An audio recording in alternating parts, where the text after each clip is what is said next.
Hi everyone, I am Desigualdad from Lusófona University and this is my support video for the study Identity, Inclusion and Terror, exploring key themes in Arendt's theory of totalitarianism.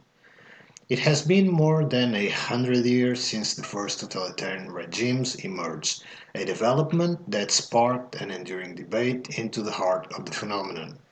Over the intervening decades, an immense scholarly body has flourished as thinkers and researchers from diverse backgrounds have utilized a vast array of frameworks to dissect the subject. Through a blend of rigorous research, personal witness, and intuitive insight, all have contributed to a continuous expansion of totalitarianism studies. Hannah Arendt, of course, stands as one of the most preeminent contributors to this still ongoing debate. Her work seeks to make sense of the origins, the internal logic, and the consequences of totalitarianism. Our research reconstructs Arendt's analysis of the phenomenon in the origins of totalitarianism through the conceptual lens of identity, inclusion, and terror.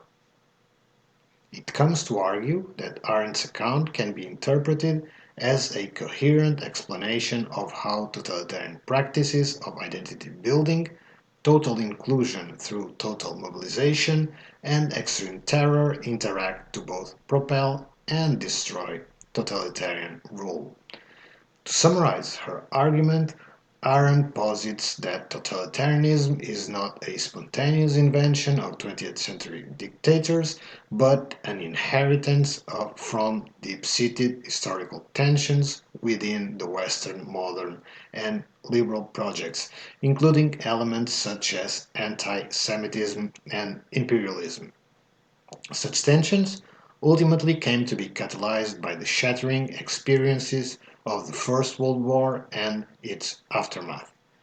This crisis, so Arendt's argument goes, then produced a pervasive sense of extreme loneliness, generating masses of bewildered human atoms desperate for a sense of inclusion and purpose.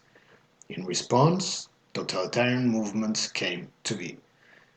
Totalitarian movements, according to Arendt, typically exploit this void by offering the ersatz solution of ideology, in the sense of the logic of an idea applied to history to provide a gripping meaning for existence as a crusade to replace spontaneously existing but decadent social reality with, if the logic is taken to its conclusion through thick and thin, a foreordained earthly paradise. Through an adept use of propaganda and sect-like concentric organizational structures, totalitarian movements strive to craft a total identity for their members as part of an elect group destined to reach the earthly paradise promised by their ideology. For that, they must unconditionally mobilize around an absolute leader who alone is alleged to be blessed with knowing the way forward. Once in power, totalitarian movements maintain momentum through government in motion, a political forum designed to prevent the absolute leader's path from being obstructed and derailed by petty human interests and propensities. However, the population at large, unlike the movement's original core of true believers, tends to resist fully embracing the mentality dictated by the new regime.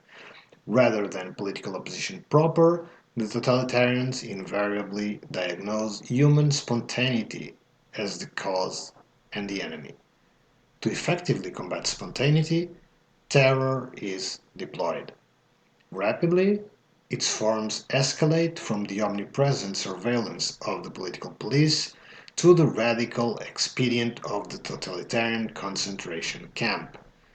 Behind the camp's sealed walls, the regime's aim quickly becomes the liquidation of individual identity and agency, that is, the literal reduction of the detainees to animals of the human species.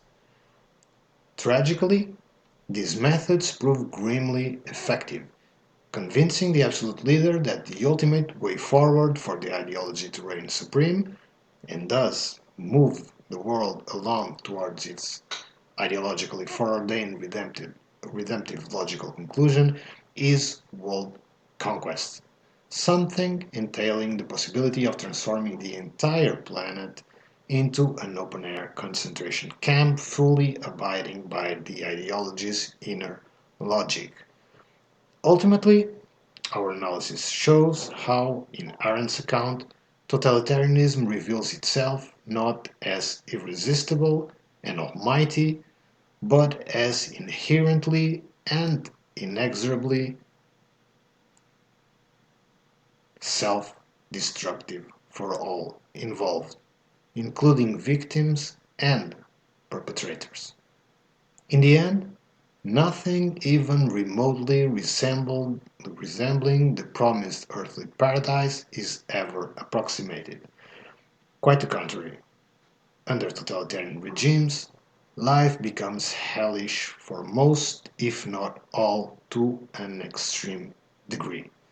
Thus, concludes Arendt, totalitarianism as a political form is bound to devour itself, but not before leaving behind human and material devastation of an unprecedented scale. Thank you for watching. Enjoy the Congress.